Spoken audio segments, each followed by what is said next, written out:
ഞങ്ങളെ രാജഗിരി വരെ പോവാ. രാജഗിരി ഹോസ്പിറ്റലിൽ മമ്മീനെ കാണിക്കാൻ ഒരു സർട്ടിഫിക്കറ്റ്, അവിടുത്തെ ഡോക്ടർ സർട്ടിഫിക്കറ്റ് ഉണ്ടെങ്കിൽ പീസ് വാലി ഇവിടെ ഫിസിയോതെറാപ്പി ചെയ്യാൻ വേണ്ടിയിട്ട് നാളെ ഒരു ഫിസിയോതെറാപ്പി ചെയ്യാൻ വേണ്ടി ആ ഡോക്ടർ സർട്ടിഫിക്കറ്റ് മേടിക്കാൻ പോവാ. ഒരു ടീച്ചർ ഇവിടെ വരണ്ടായിരുന്നു. അപ്പോൾ ആ ടീച്ചർ സ്കൂൾ അടിച്ചപ്പോൾ നിർത്തി. 2 ദിവസമായിരുന്നു വരണുള്ളൂ, ആഴ്ചയിൽ ബുധനും വ്യാഴവും. പറഞ്ഞുകൊണ്ട് ഞങ്ങൾ പീസ് വാലിയിൽ ഫിസിയോതെറാപ്പി ചെയ്യാനുള്ളൊരു തീരുമാനമാണ്. ഇൻഷാ അല്ലാ രാജഗിരി ഹോസ്പിറ്റലിൽ ചീട്ടെടുത്തിട്ടുണ്ട്. അപ്പോൾ അതിന് പോകാൻ പോണേ. അപ്പോൾ നമ്മളിപ്പോൾ രാജഗിരി ഹോസ്പിറ്റലിലേക്ക് പോയിക്കൊണ്ടിരിക്കുക. അപ്പോൾ അവിടെ നിന്ന് സർട്ടിഫിക്കറ്റ് മേടിച്ച് നമുക്ക് പീസ് വാലി കൊടുത്തിട്ട് വേണം ഞങ്ങൾക്ക് നാളെ ഒരു ഫിസിയോതെറാപ്പി അല്ലേ.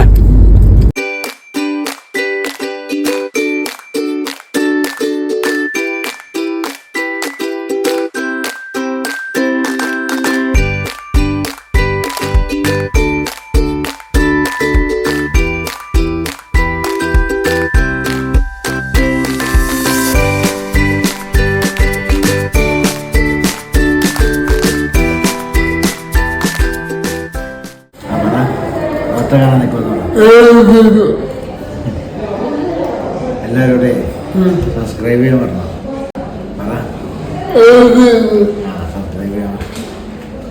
പിന്നെ നമ്മൾ പേര് ഡോക്ടറെ കാണാനാണ്. M A Mathew. രാജഗിരി. എവിടെ?